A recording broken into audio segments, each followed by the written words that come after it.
Hello, welcome to this week's episode of Soundtrack of Your Life, the place where you get to share your stories about how music in your life has interspersed with moments, events, times, peoples, scenarios, whatever the case may be. We all love stories, we've all got stories to share, so this is exactly the show for you to do that.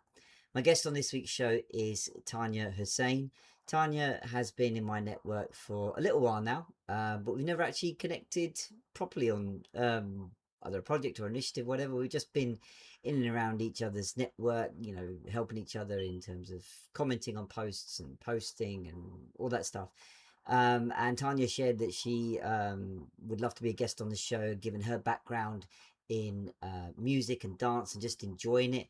And what follows is a fascinating and somewhat deep conversation at times about how music has evolved through the years, Taniya's own journey into songwriting, and she actually shares a couple of her pieces on the show, which is well worth a listen in itself. And where technology combines with music nowadays, and do bands have influences as much anymore, and all that kind of stuff. Anyway, rather than me previewing it too much for you, have a listen or have a watch. And if you want to be on the show, just let me know via the link below. We'll connect and sort your time out to get you onto the show as well. So without further ado, enjoy the show and feel supersonic.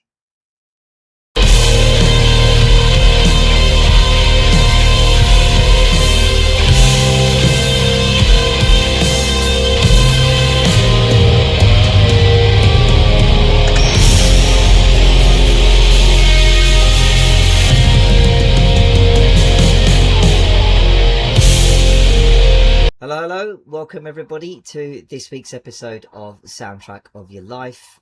You know the score now, I'm not going to go through the whole massive long story. This is just where you get to share stories about what's gone in your life, what's going on in your life, and how it intersperses with music. We've all got stories, so come along and share them. And this week, after a while of talking in the comments and on posts, finally, Taniya and I are sharing this space for Taniya to share exactly all about her stories with music. So just a bit of background on Taniya to make sure I get all this right. She's been a social worker for 35 years and qualified at the age of 22. She's given a lot in her life, probably overgiving maybe a little, but throughout the time, music and dance and song, and also writing poetry and stories has been a way for her to express, give to herself. And in fact, dance features a lot in her new international best-selling book, Dancing with Darkness, which is available on Amazon for you to go and check out and get involved with. So, Taniya, welcome to the show. Thank you for having me. Yes, I'm really excited about this. No worries. I always say to the guests, to be honest, this goes where you want to.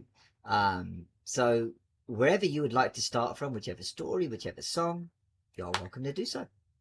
So I feel like I really do need to start off with this song that I actually discovered actually has really, really helped people and is now used in therapy. So it was a song written by Tim Buckley, and I came across the version recorded by This Mortal Coil in the 1980s, sung by Elizabeth Fraser of the Cocteau Twins. Okay. And I used to listen, I'm sure you did as well, Vishad. I used to listen to a lot of the John Peel sessions. Oh, yeah. Yeah. And I used to listen to a lot of Radio 1, and I can't remember, but I remember just listening to Song to the Siren. And in those days, those were the days where you couldn't, find the internet was like not as readily available as it is now. You couldn't find like lyrics, like to the songs. Yeah. You had to kind of work it out. And the way that Liz Fraser like sings the songs, her voice and everything, you can't exactly understand what that song is saying. But that song really helped me. I think, 16, something like that.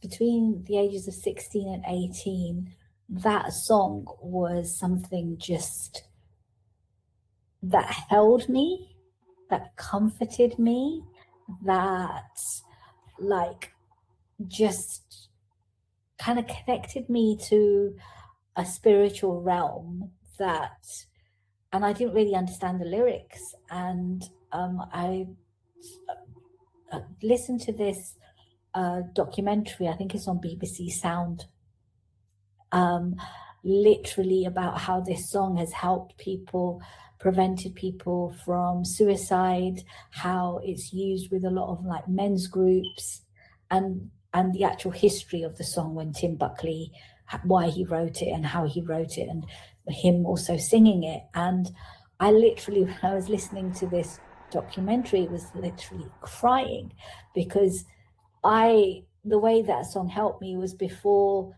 things like music therapy, dance therapy, song therapy were even a thing. Wow. And this was before I decided to become a social worker, and this is before I just, trained as a therapist. And I think I was already a fan of Elizabeth Fraser and the Cocteau Twins. I think I came across the Cocteau Twins before I came across Song to the Siren.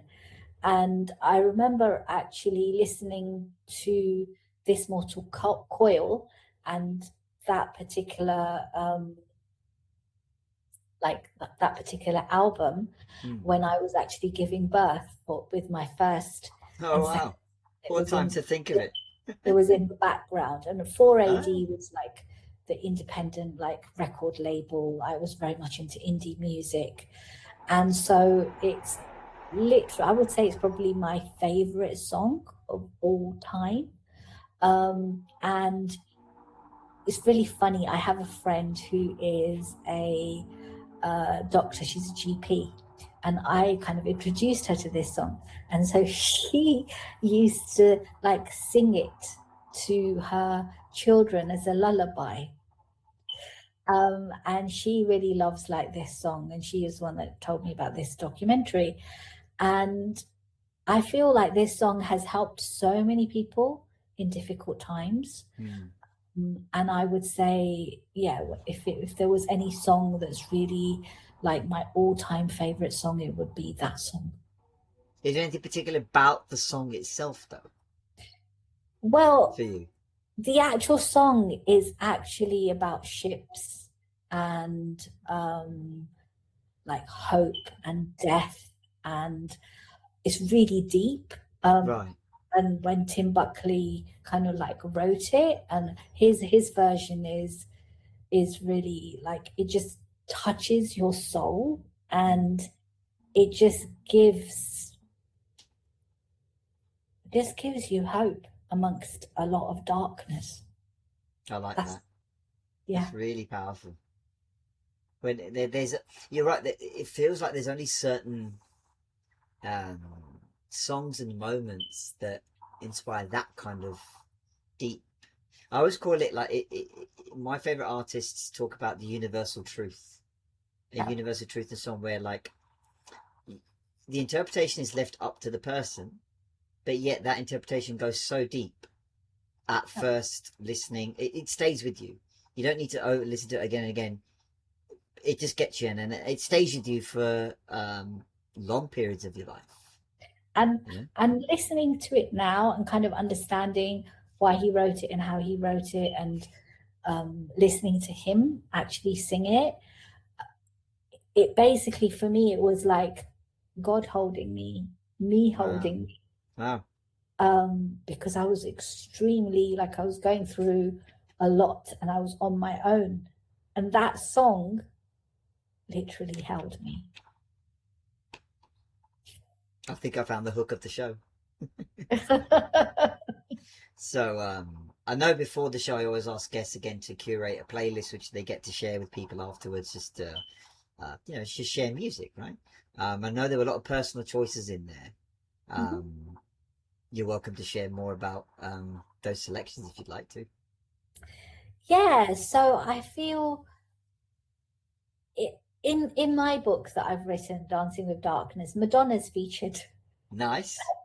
in the book, like she's mentioned a few times in the book. Mm. because the central character, she's a fictional character, Tamara, um, kind of grew up on her music. She was born in 1970. This was a fictional character that I channeled. And obviously, Madonna was like a huge, like, I feel like Madonna has been somebody that's been in my life, and her music has defined certain chapters of my life. And I remember listening to like Madonna's like first album, like Everybody and Holiday and Borderline. And what was really interesting, I was listening to Borderline again recently, and what was really weird was like the lyrics seemed to be foretelling my future. Oh wow! What kind of And lyric? like the lyric is like, you know, you keep pushing me, my love, to, you know, to the borderline. And I feel like if I'd really listened to the lyrics carefully and understood like that she was like helping me for the future, and like kind of taken them a bit more seriously, I kind of would have learned a lot more. Um and so Madonna's songs, Borderline, Vogue, Live to Tell, Like a Prayer, um they are kind of really representative of things that I was going through, have been through. And they're kind of like what you were kind of saying, some songs are kind of just universal, like Mm. she's written them with whatever she was kind of like going through. I know she's had her own issues to do with the Catholic Church and everything else, and are kind of pushing the boundaries a little bit. And some of them are like a bit semi-autobiographical, some are like fictitious, but I mean, she's an icon, she's a legend in her own right, but her songwriting, I feel, isn't given that kind of credit that Mm. like other artists get, Mm. you know.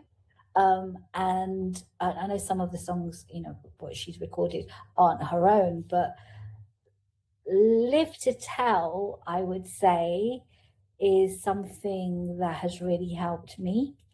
And in a way, I think I kind of have told what I wanted to tell by writing my book, Dancing with Darkness. So you're kind of using the book to kind of a form of self-expression, Yeah, mixing in the music as well. yes. And also, um, like, I feel like some artists kind of come into your life and you get inspired by them because it's kind of like a synchronicity. Oh yes. It's like God and the universe conspiring to, like that, you know, that particular song comes up on the radio, right? Or it's in the background and you walk into a coffee bar or like a pub, or you know, whatever, Mm. and it's like you're meant to hear it. Yeah, yeah, yeah. I mean, Yeah, the song could have been playing anywhere else at any other time. Yeah, at that moment in time, I would say it's like it comes along to rescue you almost. yes. And it's kind of like what happened to me yesterday. Yesterday, I went to see. It was only on one night. It was a play called "The Black Is the Color of My Voice," and it's a fictional version Oh, of Nina Simone's life. It's a fictional because the character is Nina Bordeaux, and it's a one-woman play where wow. she sings a lot of the Nina Simone songs. And I was literally in the theatre, Garrick Theatre, last night, watching this. You know, it was only they're touring, but it's only one night in London. Act theatre, and literally nearly every single song that was sung on that stage last night, I felt resonated with what's going on in my life, and that's a message for me. What made you book a ticket in the first place? I again, it was like I just kind of saw it on I saw it on Facebook, and literally, usually I see a lot of things on Facebook. It doesn't mean I always book stuff, Yeah. right? But truly, I was like, I need to go and see this. I didn't even know it was only on for one night, and I was like, he just pulled me to that theatre show. And I usually go with somebody. I actually went by myself. First time I've been to a theatre show by myself. I usually go with family member or a friend, but like literally, I didn't care. I just wanted to go. And again, like her music, Nina Simone, Ella Fitzgerald, not so much Billie Holiday. I mean, I listened to a little bit of Billie Holiday. I loved like listening to all the jazz greats, John Coltrane. I love Supreme, Louis Armstrong. I used to listen to a lot of all that kind of jazz. For me has always been what I would say like eternal music. It's like music for eternity, and jazz is jazz dancing, jazz music. That whole genre has always given me joy. I think that would be probably the best way to describe it. Given me joy. I really like that. It's when music's able to bring out those kind of emotions and what's going on inside you. It's like the resonance is one of, I think, one of the strongest things we can experience, because in that regard we've made whatever piece of music that is personalized to us. No one else will get it in the same manner that we do, or for the same reasons or stories that we do.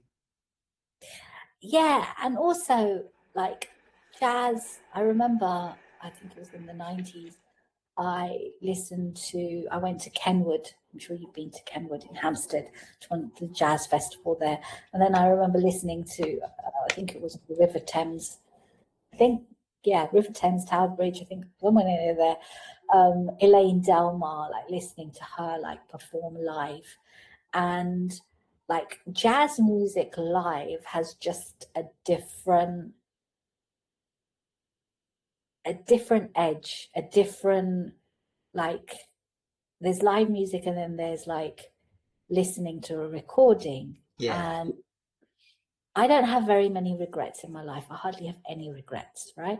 But there's one regret I have, where I remember, this is before the internet, but my friends were like talking that they wanted to go and see Ella Fitzgerald, like live. I think she was coming to London or something. And I kind of like thought about it, then I just didn't like kind of inquire a little bit, and then that opportunity was gone. And like I just kind of think, Tanya, you could have gone to see Ella Fitzgerald and you missed out. No. And like for me, that's why on my playlist I put down Ray. And Ray for me is she kind of, I really love her music, and she's written was it 21st Century Blues? And like songs in that album I can really kind of like relate to. But also she's also from South London. She's from Tooting. She grew up in Tooting. So I'm like a Tooting girl. The central character of my book is also from Southwest London. Tooting kind of like features in my book. But like Ray for me is kind of like just seeing her just like rise and bloom, and like she's like now this, like she's brought jazz and blues back to life. And she had a hard time trying to like just lots of people said stick with another genre, but she has made it modern. I'm not saying other artists haven't, but I feel like she's given that new generation kind of an understanding of jazz and blues, which people kind of didn't really have. Like, some of the sort of like my, I've got kids between the ages of 18 and 29. And all of them are kind of into jazz, maybe because I am, but I was a real jazz freak. Wow. So you mentioned like the difference between a live recording and a studio recording. Well, I say live because so when you go experience the music live, what are the key differences for you? I'm going to speak from experience, Mm, okay? mm. So I recently went September 2025. I went for my first ever live concert in Wembley. Never been before. Okay, Stadium. yes, but Okay. Wembley All to right. see Coldplay, Nice. Nice. right? And I went with my youngest son, who's an actor, who's into music, who's like now really kind of he's BAFTA young presenter. He's kind of wanting to do like music journalism, film journalism as well. And Nice. I went with him. It was his birthday present, and like Coldplay. That was a good bet to kind of watch Coldplay like live, like my first Wembley kind of Mm-hmm. music live tour. Sure. That's a good band to see, right?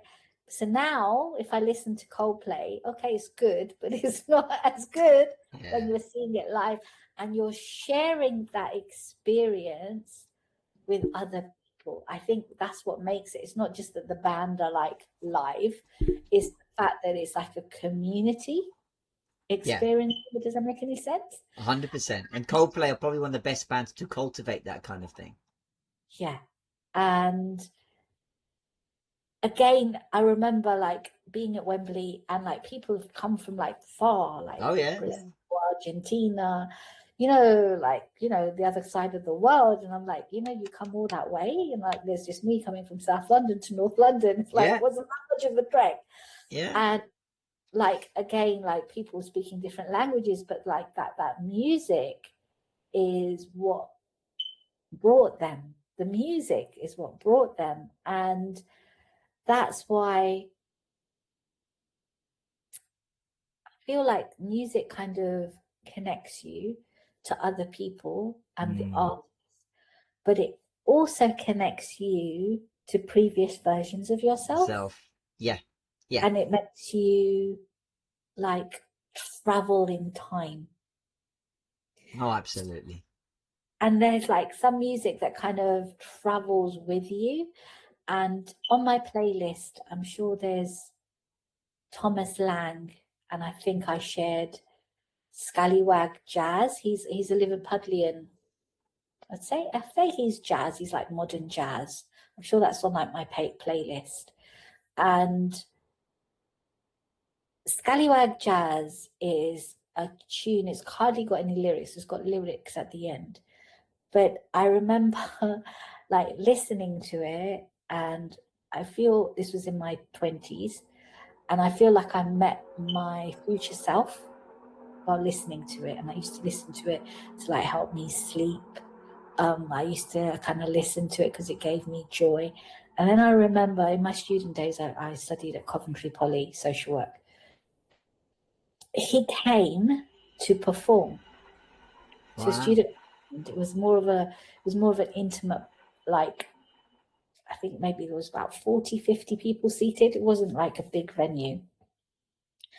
And I think probably that was probably although it was an intimate venue, I remember just listening to him. And I think he's still like going, I think he just kind of like plays more locally now. I think it's The Happy Man. That was his kind of track that kind of made it into the top 40 I think it was in the late 80s. And I was listening to The Happy Man again, and I was kind of, again, it felt like these are lyrics that are like foretelling my life, listening to them again. So I kind of don't know, that's just like really, for me, it kind of gives me chills, and it also gives me like God has a real sick sense of humor. Um, All a these little, a signs are little bit, following you around. a little bit of both, but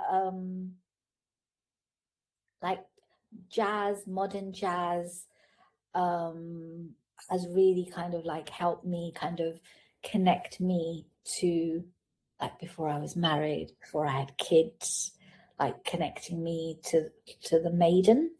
And that's why I love on the playlist, I think, Fairground Attraction and the voice of Eddie Reader.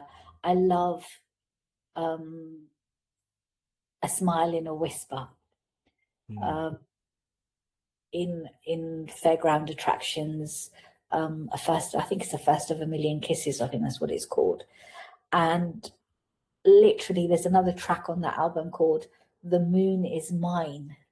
The moon is mine. And I actually wrote a song similar to that. I think it was inspired by, Nice. I don't know if you want to hear it. Of course we do. It's your show. Feel Oh, free. thank you. um I don't know if I'm going to be brave enough to sing it, so Whatever I don't you'd like. Whatever you're comfortable with. hey, the moon is mine, the moon is mine, the moon shines, it asks me, are you fine? I answer, you moon are mine. Remember the vow I made, remember the moonlight vow. I remember the when, do you remember the how? How you sealed my fate with a smile, how you sealed my fate with a kiss. I knew then I would be okay, because you shone your light even in the depths of the darkness. Your moonlight was there, the stars sparkled with you, making the dark night a blanket for my soul, making a mirror for me, being a mirror to what was inside, knowing within I would survive. You, moon, are mine. You, moon, are mine. You shine when I shine. You smile when I smile. You shine when I don't. You smile when I don't. You light the darkness. You light my soul. You ask me if I'm fine, and I say, I am, because you gave me a promise. You gave me a hope. You sealed my heart with a fragrance, a romance, a tale that needs to be told. You, moon, are part of my soul.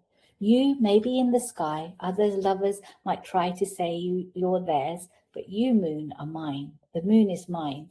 You, moon, are mine. You ask me if I'm fine as you shine. I could scream a scream, howl a howl. Instead, I smile, but you smiled at me all those years ago. You said, Tanya, I'll be yours. I'll be yours. So, hey, world, lay off the moon. It ain't yours. The moon is mine. The moon is mine. The moon is mine. And it's inspired by Fairground Attractions. Sorry, the Really moon. nice. Really personal. Really evocative. And you said you wrote as a song, so have you put music to it yourself, or? I'm not a musician. I'm more of a songwriter. Okay. I probably collaborate with a musician. So kind of like, Have you just done that before? Like collaborated? um nearly. So Oh, because nearly. I'm not Okay. nearly, and so I have a friend who is a violinist. Okay. And I'm wanting to collaborate with her. She plays concerts, All right. because she's got the musical ear. I've got the lyrics, and it feels like I need somebody that knows the music, because I can write, but it's kind of getting the melodies right. Do you have an idea in your head of what it should sound like? Yeah, What what usually. what would this song sound like? I don't know. I don't know. I've got another one, Okay.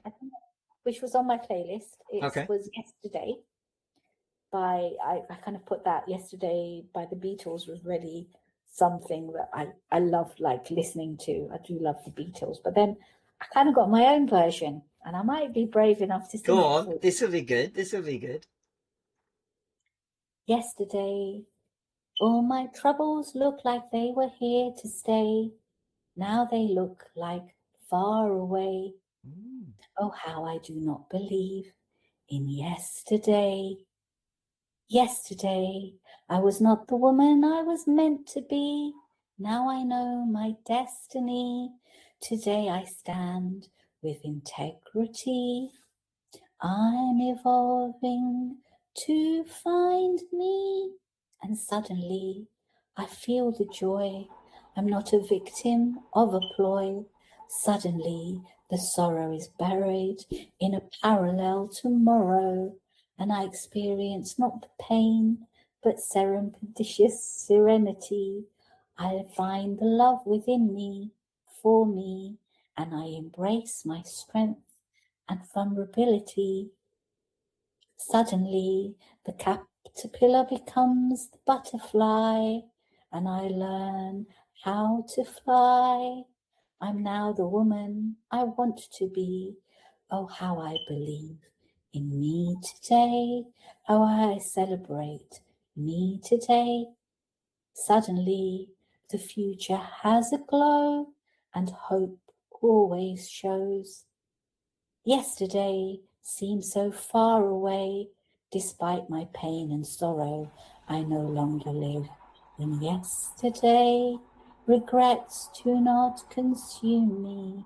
I embrace today in its depth, in its width, in its rage, in its angst, in its joy. It is after all the choices of today that help me loosen the grip of yesterday.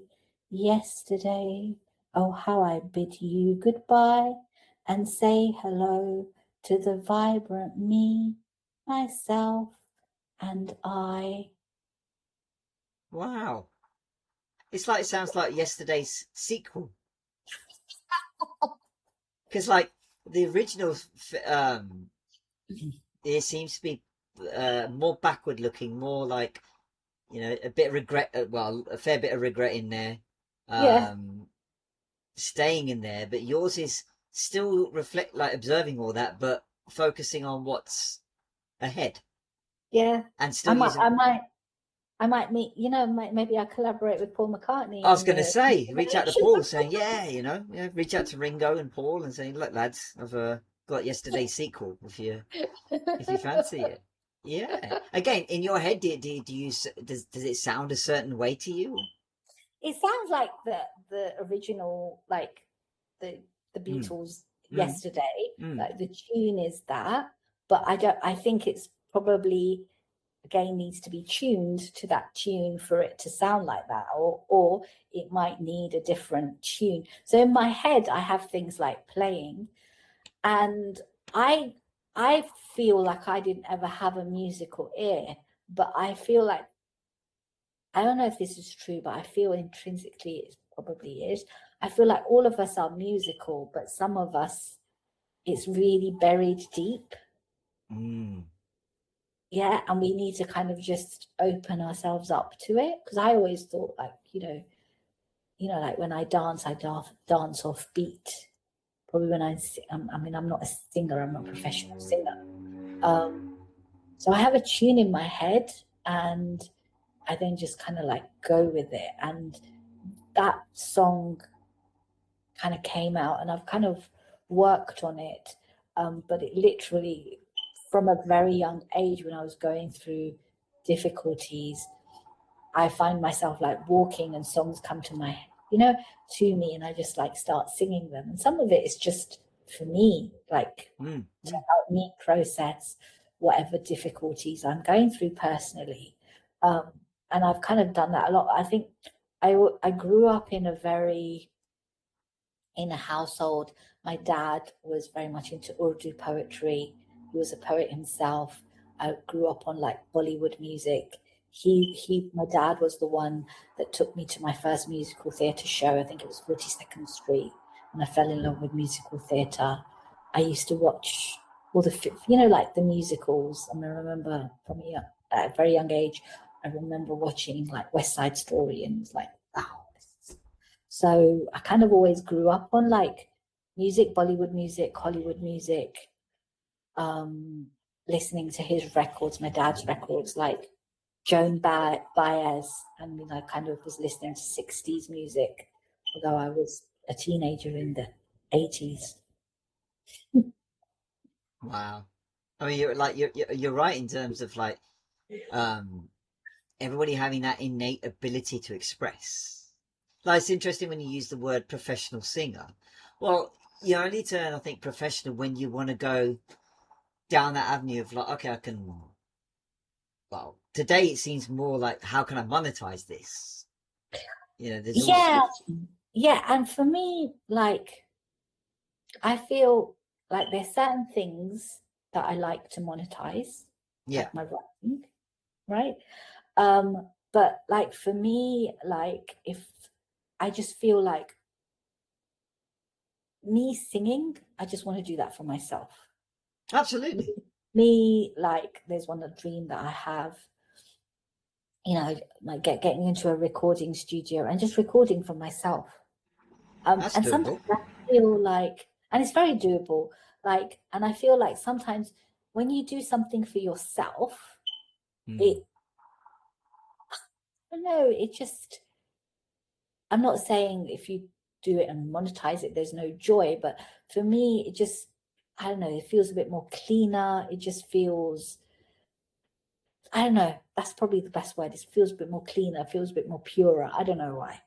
I think there's a certain creativity that, but even with writing, sometimes if you kind of write for yourself Mm. rather than write for an audience, it then flows. I mean, that's what happened with my book, Dancing with Darkness. I kind of stopped writing for an audience. I was Yeah. writing for myself. Well, it's funny you mention that, because there's a lot of truth in what you say of when you're in a studio environment to create something for an audience, then along the way, in the recording moment, like as you're recording, it feels you because it's your writing, you've written it, but then that edit, that copy, gets chopped and changed around so many times Mm, by other people along the way that have got no idea with how you felt when you're writing it, or how you expressing it or putting it together, because they're mm, about how do we rinse the money out of this thing. So, yeah, an auto tune here or a tweak there and this kind of thing, especially in today's thing, where it's the point I was saying about monetizing the creativity, it's literally like, right, let's bleed this thing dry.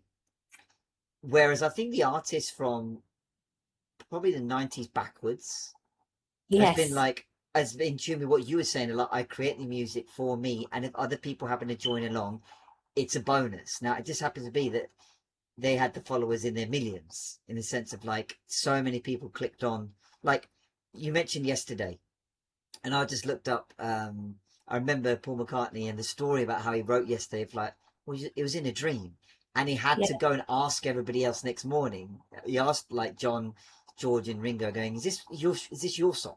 And all of them went like, I've got no idea what you're talking about. This is mm, not something we've worked on, not something anyone else has mm, referred to. This is you.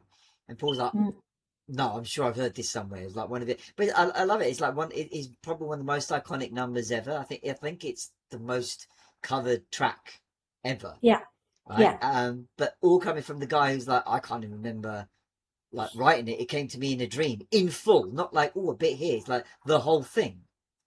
And so, yeah. and And then so, he just mm, opened it to the world, and then look where we are. So yeah, when you say there's some innate ability, some innate creativity that you want to keep, of course you do. and so for me, it's like, I'm like just thinking, like, I've just shared my music, my lyrics, Mm. right? And I feel like sometimes you got to let it go. Like, Yeah, I could, yeah. I could go and copyright it, right? Um, and that's like my intellectual property. Sometimes certain things you've just got to surrender, 100%. and 100%. and and who knows? So maybe somebody watching this will say, you know what, let's, but who knows? It could be that they don't. And I feel like I have to be okay with both, whatever Mm. happens. And sometimes some music isn't for you. It's Yeah. it's not there to be monetized. It's Mm. there to be shared. 100%.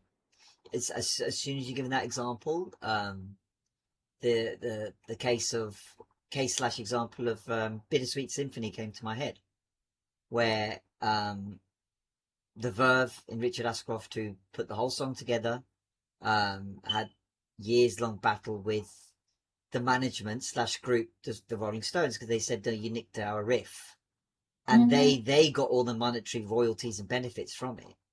Mm-hmm. I know the Rolling Stones themselves saying it's not us, it's the management. But there's the point. Like along the creative process, someone has gone, let's monetize and let's rinse everything. So now the song doesn't lose impact. Everybody still knows. A knows the Yeah. song and B knows the artist. Going, okay, it might be the same riff, but who cares? It's still a brilliant song, and I'm so glad they finally got that resolution of like, okay, yeah, I don't think Richard Ashcroft's ever in it for about let me get all my royalties back what I'm due, but it's like it's nice that they've able to iron that out.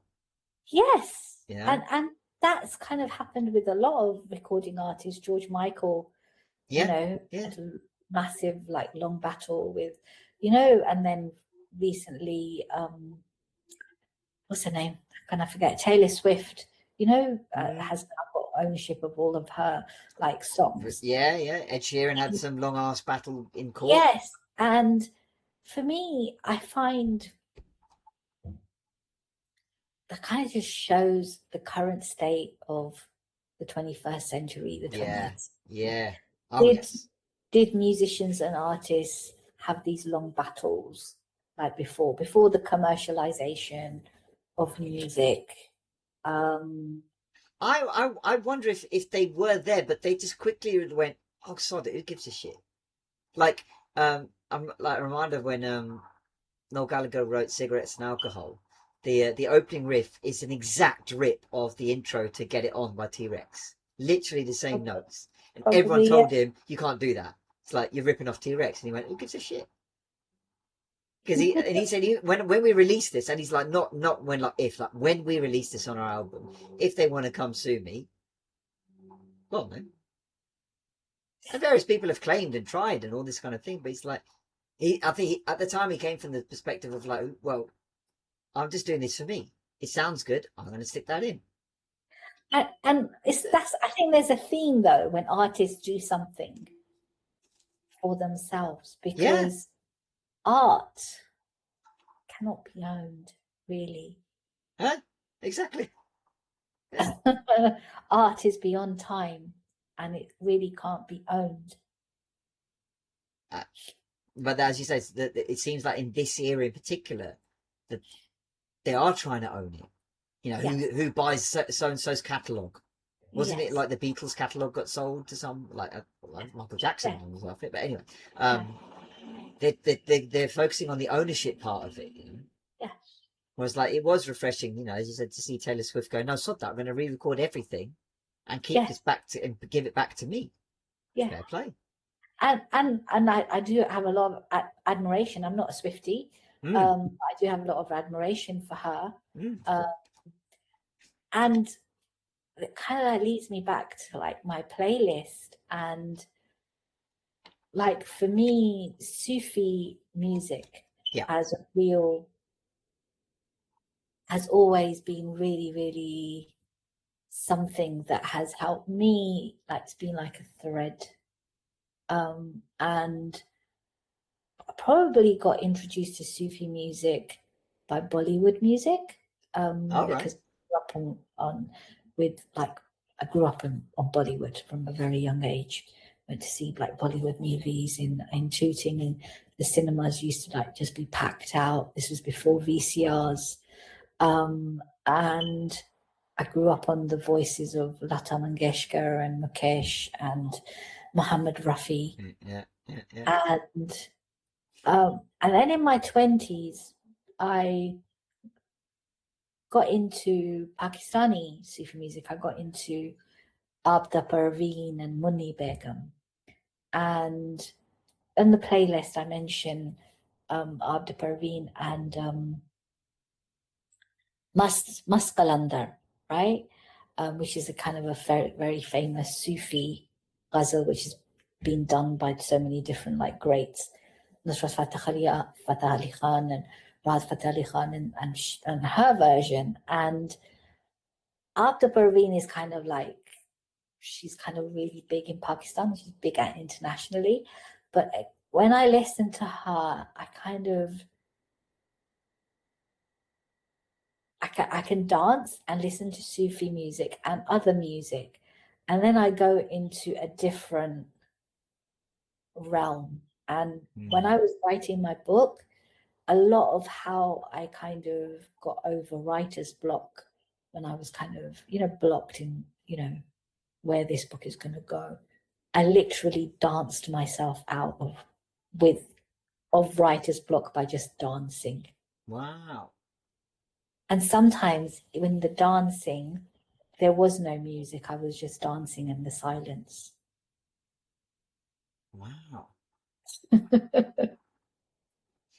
Can you share more about that? Was there a song in your head, or was there anything?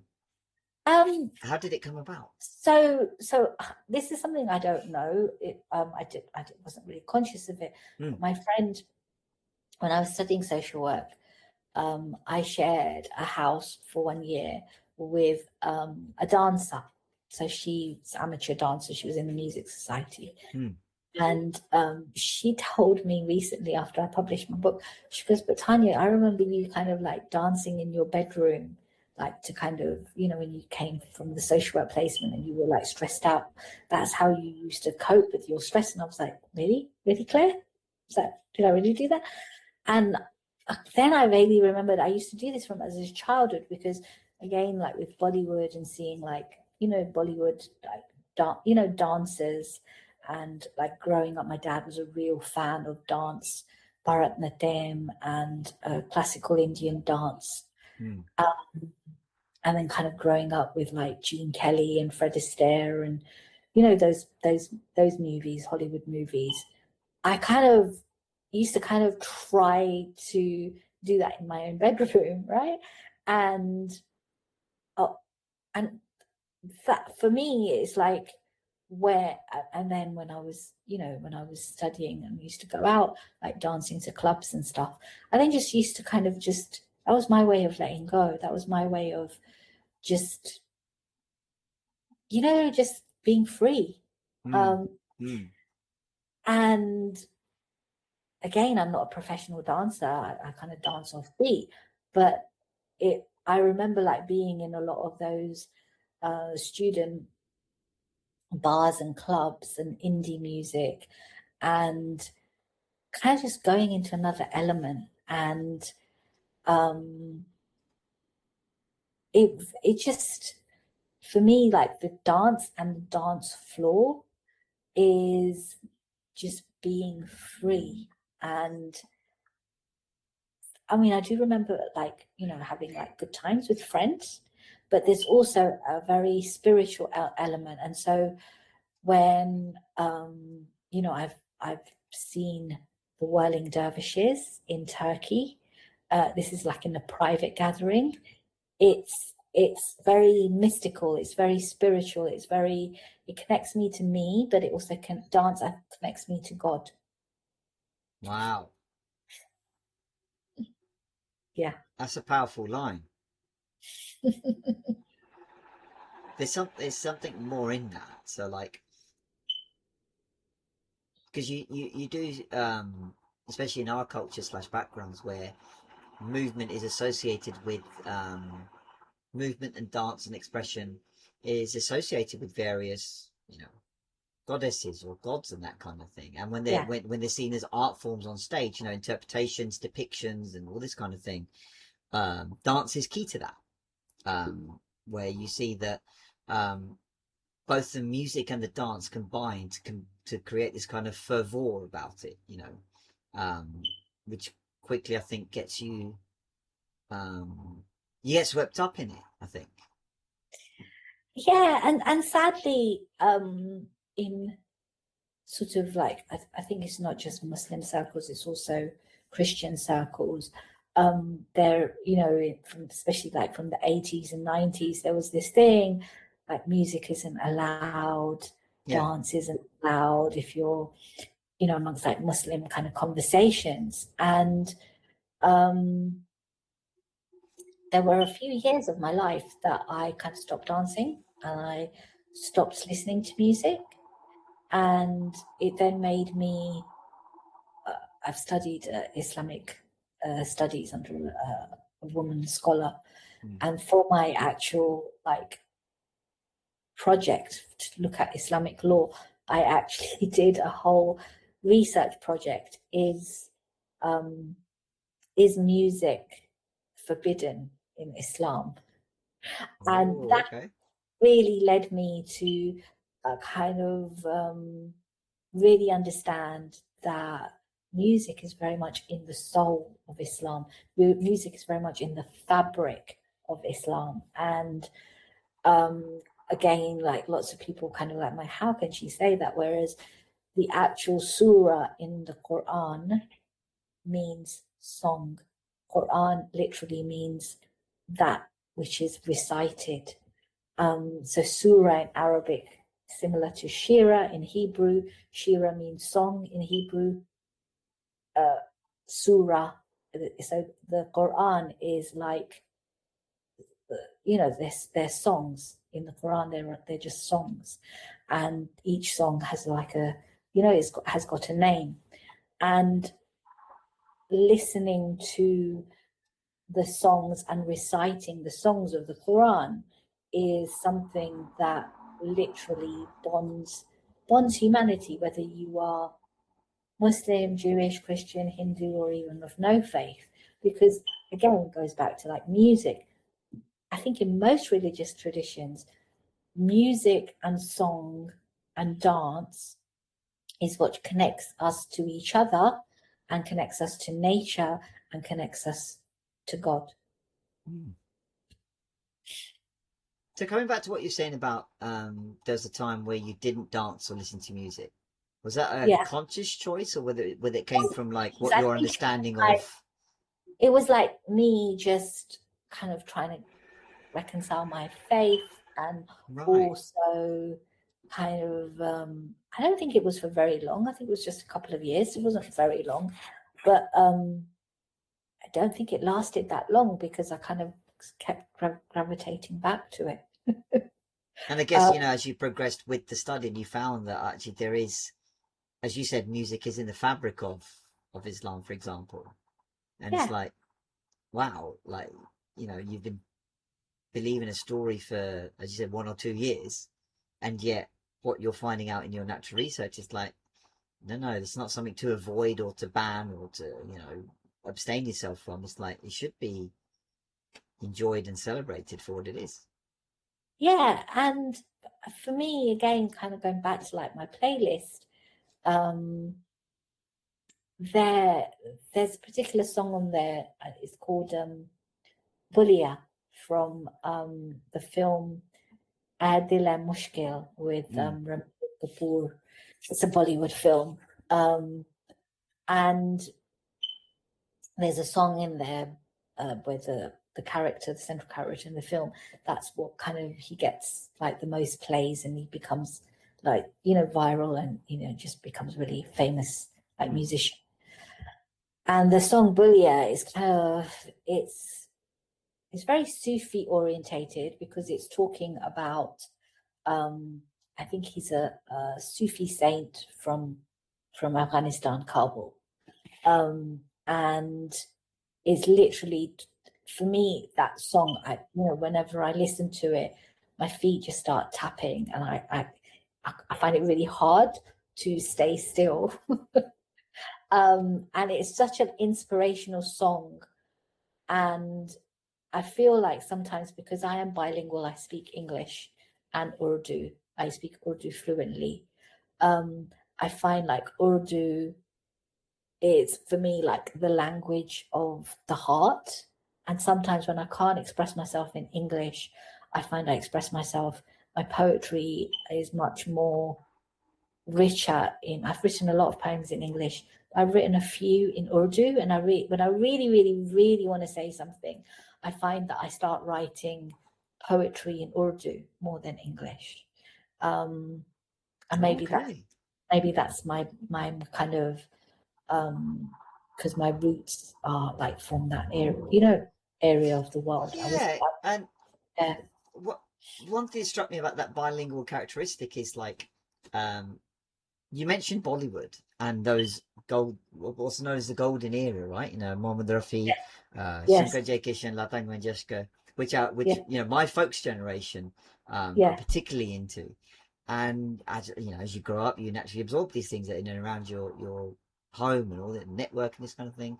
And one thing that always struck me is the depth and richness to everything of the music of that era, the instrumentation, the number of instruments used, how they form the songs, but also when you look into the lyrics, it's yes, like they are deep works. yes, And yes, they've been popularized by film, and there's always these sort of film for want of a better word, party numbers, you know, the ones that everybody knows, like, Yeah.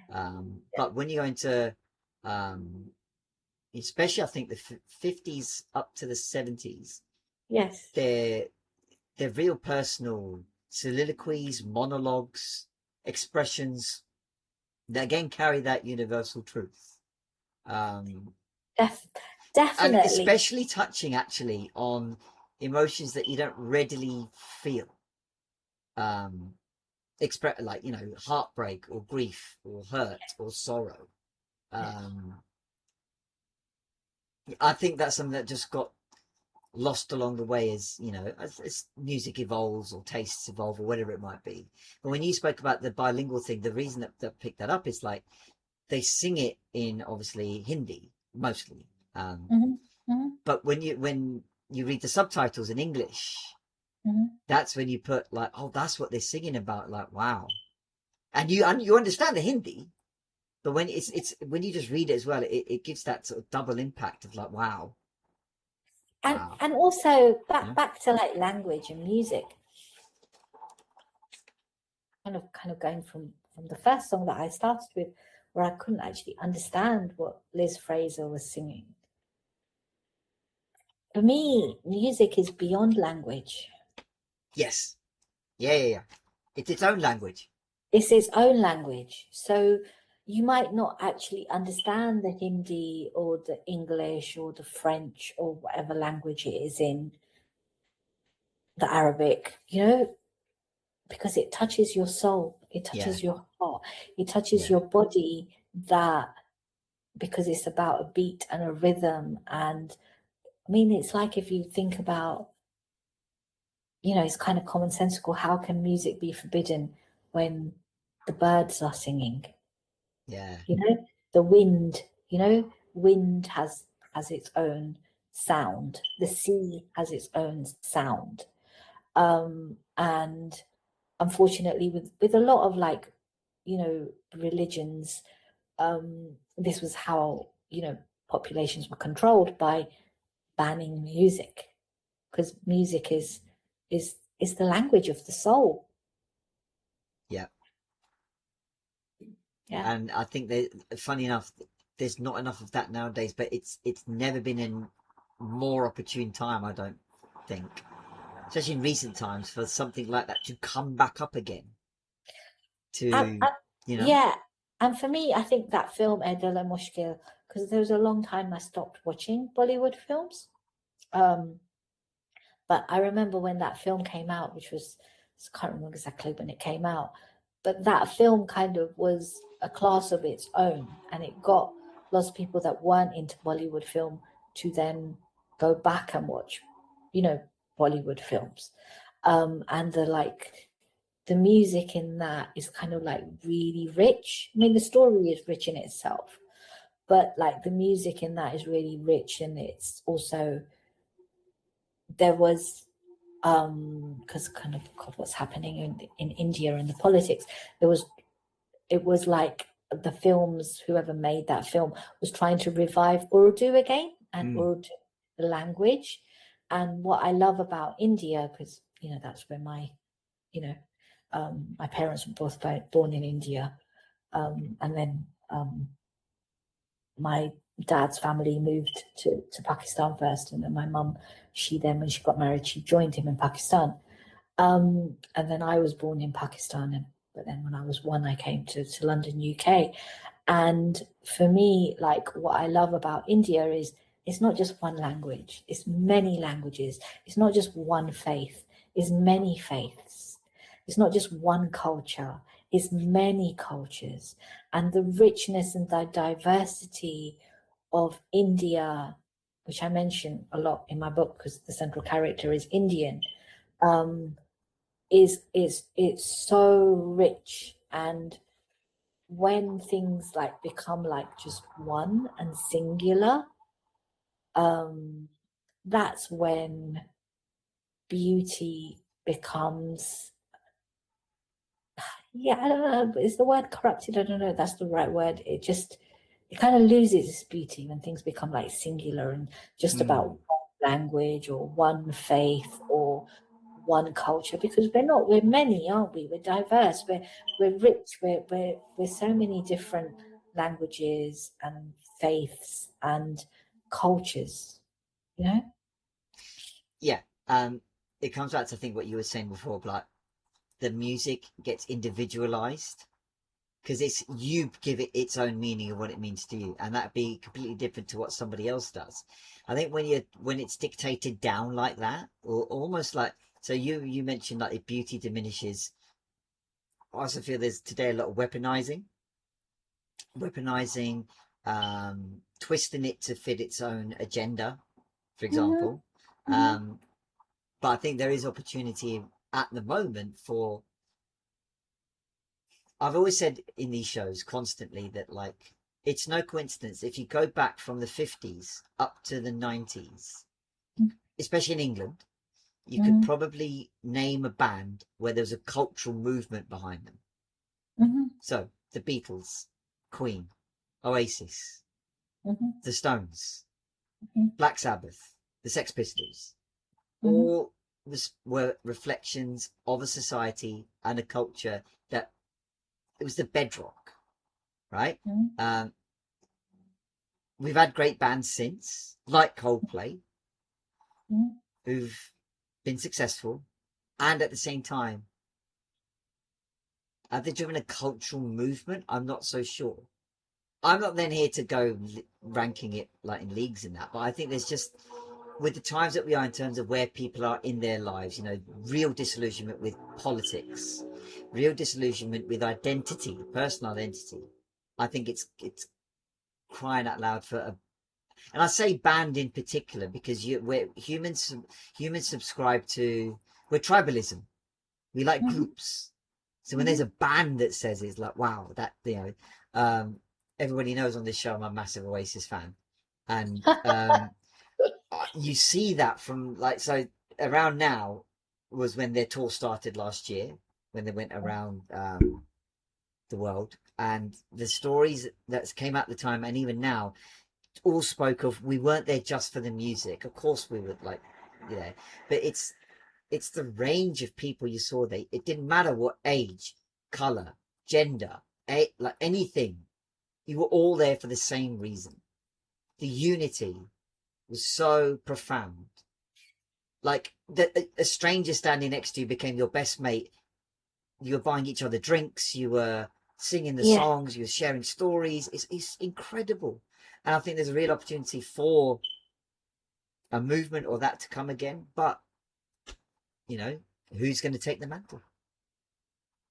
Also, I feel like with what's happening with technology Yeah, and yeah, producing, yeah. um, it's just so much more different than it was in the time of the 90s, and because my son is in that industry, the Yes. performing arts, and it's so much more kind of competitive, and people are using social media to just kind of become like known and viral. And for me, I always kind of think of, there are some musicians and some songwriters and singers that actually only get known after they've passed away. And I'm kind of thinking of Eva Cassidy. She was discovered after she passed away, and for me, she's like one of the best singers ever. You listen to her rendition of "Somewhere Over the Rainbow," it's like, I don't think anybody has sung "Somewhere," over the rainbow like her, not even Judy Garland. And also, I think now with politics and identity and music, I mean, I grew up with listening to Billy Bragg and, you know, Paul Weller and, the Style Council. And I used to listen to a lot of what, now people would call political music, very left-wing music. And I feel like a lot of that also is that there is a crisis when it comes to left wing, right wing. There's a crisis in politics. It's not just a crisis of identity, political parties swapping each other's clothes, Um, and like I think people like Billy Bragg haven't lost their values. Um, Billy Bragg is still Billy Bragg, and I still love him. But it's I don't know that again. I think maybe it's because of the commercialization of music that you you know maybe somebody who's maybe listening to this might get inspired and like form that band. But also, I think also how nowadays in the world of social media, how friendships are like tested. I do know of young people that are like forming bands. I, you know, I do like listening to up and coming music, but you know, it takes commitment. It takes a really strong friendship, and we know about lots of bands, that just kind of they hated each other after like touring and playing and and Yep. it's not easy. I think that world of music and bands and is very much glamorized. Like a lot of things, like entrepreneurship is very much glamorized, and I think you need to be a certain kind of person, have a certain kind of friendship, and also be true as an artist to survive. Yeah. It's not easy. No, you make a point about technology advancing so much nowadays, where like many of our bands that we know and enjoy from past eras, it became a band with the idea of like, we want to be the biggest band in the world. And that Mhm. came with the trappings of being successful, of selling loads of records, making loads of money, this kind of thing. Um, and they happen to catch a movement, catch, the times in a zeitgeist. And, um, nowadays we're making documentaries about them still, and it all came from, it's funny when you look at all those band stories, there's nothing like, it all seems just ordinary. Two friends met one day. Like, was Yes. it Paul went to see John's band, just checked it out, and it's like they just got talking, and then off they went, right? You know, Noel was a roadie for a band, and Liam was in a band himself. And then Noel went, I was going to have a laugh, go check out his rehearsals. Mhm. And then he didn't even ask to join. Liam went, right, hey, you write songs in the like in your spare time, like just come along and jam. And that started. And then Queen with Bohemian Rhapsody, the film. Um, they Brian May and the rest of the band fired their singer, and they're looking for another one. And Freddie Mercury said, well, I'll do it. It's just simple. Like there's nothing extraordinary I, about them. And then when they went on, extraordinary. and I think I do have hope though. I feel like even with AI and social media and technology, because at the end of the day, as human beings, we still want to listen to something that's created. I mean, I By think AI humans. I Mm, think AI can help, but like yeah. from the human soul and have that human soul imprint. And Yes. like sometimes that's why sometimes I just actually just like listening to the human voice singing without any music. Mm, Um, and maybe that's because I kind of also come from an Urdu speaking background where we have poetry sittings where, people just come and they just sing without any music. They just sing their poetry. And that kind of like happens in a lot of different cultures where you just sing without any music. yeah. Um, and people are like just jamming. And I think sometimes again without having to monetize, just jamming together, just kind of having somebody that's maybe learning guitar and Hmm. my songs and I kind of just want to just get, and that's really how music is. That's what I understand is kind of great music kind of comes when people are just experimenting, just Yeah. play. Yeah. Yeah. Yeah. I speak from experience there because you described a little bit of my band days, and that was just me as a teenager learning the guitar with my friends in a live band setting, and it was just, as you said, a laugh. You know, we Yeah, when you don't, I think if you think about all the great bands, they kind of did it in the beginning Exactly. as a laugh. They didn't do it to become Oasis or the Beatles or whoever. They did it because Yeah. it was just friends, a group of friends coming, jamming just for a laugh.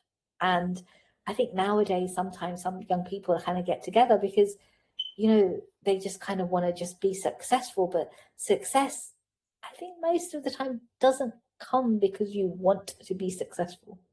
Very Usually, true. Very true. And with those bands that you mentioned and beyond, it's like they, you know, from listening to their stories and seeing them depicted on film or documentaries, like it, as with anything in life, the universe gave an opportunity, whether it's a chance meeting or, a record producer happened to hear them on something or whatever it might be. And then, that's when it turned into like, oh, hang on, we can make something of this, whether you thought about it in the first place or not. There's clearly something there. I think the challenge in today is like, if you had that notion or idea or ambition, that's all well and good, it's all cool, but there's, as you said, it feels oversaturated everywhere, like to get your music heard or get your music published or get yeah. your music whatever. And the thing is, I'm just going to give Ray's example because I've been following her story. Yeah. For her to be this successful, it was a lot of sacrifice. It was a lot of Mm. failures. It Mm. was a lot of Mm. no's. It was a lot of rejections. It was a lot of Yes. people trying to put her into a different box. And she was like, no, I want to sing jazz. I want to sing blues. Yes. And she stuck to her guns. And like, you know, we can talk about commercialization till the cows come home. That doesn't necessarily mean that you can't be successful on your own terms, but 100%. you got to have a team around you. You have to have people that believe in you. You have to have family and friends that support you. It's not like just you that having a dream. It's like, we can, it's like having a business. It's like having a marriage. It's like having a musical career. It's like having a writing career, whatever. There is going to be sacrifices that you make, but it's about, there's going to be so many no's before there are yeses. For sure. I And say enjoy it.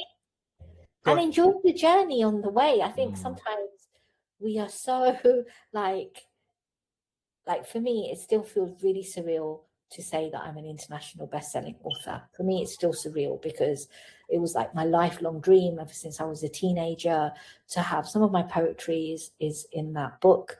And yes, it's part memoir, part fiction, but for me, it was like a lifelong dream. Having said that, there were sacrifices I made to, to get that book out there. And there was a lot of self-belief that I had to have to, and nothing is easy. It might look easy, but nothing is easy. Yeah. And as you said, that the outcome shouldn't dissuade the journey, like, especially when it comes to expression, right? As we touched upon, that music, art, dance, it's all creativity, it's all expression. And as you said, it's something that AI cannot replicate, whatever level it gets to. It could do a great mimicry job, a great impression, but it won't. It I won't mean, replace a human. I did not use AI one bit for my book. Not No, one yeah, bit did I, look at ChatGPT or Claude or whoever, right?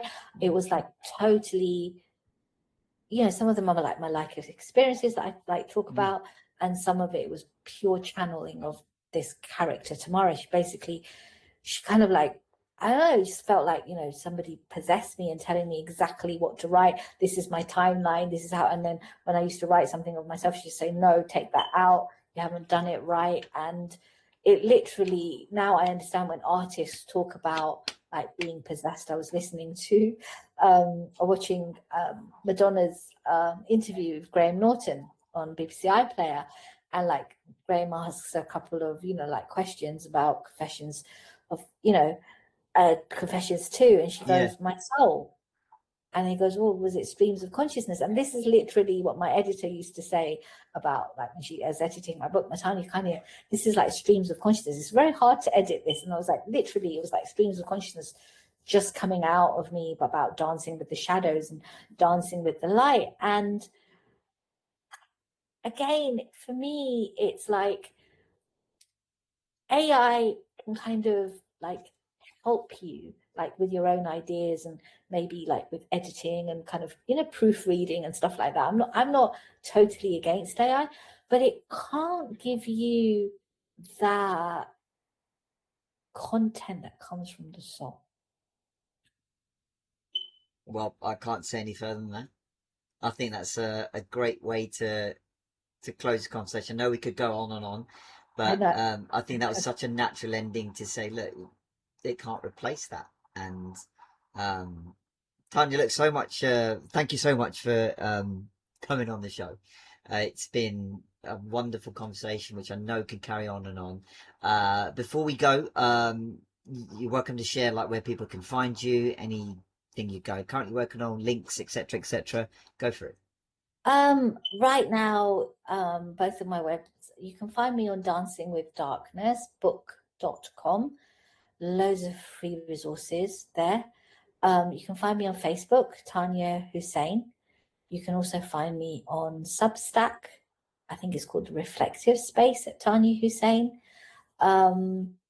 And yeah, but I think the best way for you to understand who I am and what I do and how I do it, just go and buy my book. It's on Amazon, called Dancing with Darkness. That's the best place to start. Awesome. All those links will be in the description or area wherever you're watching or listening to this. So Tanya, thank you again so much for joining the show, and for you guys for watching and listening wherever you are on this platform, whichever you're on. If you'd like to join the show, there's also a link in the description or below to connect with me and get your slot booked in on the show. You've seen the vibe of the show.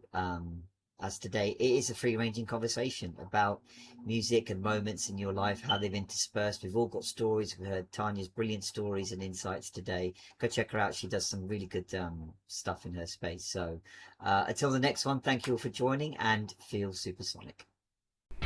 Thank you so much for checking out this episode of Soundtrack of Your Life. I hope you enjoyed it. Please do like and share this episode around. Subscribe to the channel for further shows coming up. Comment with your thoughts below and use the sign up link to get yourself on the shows on. I'd love to have you on. Feel supersonic.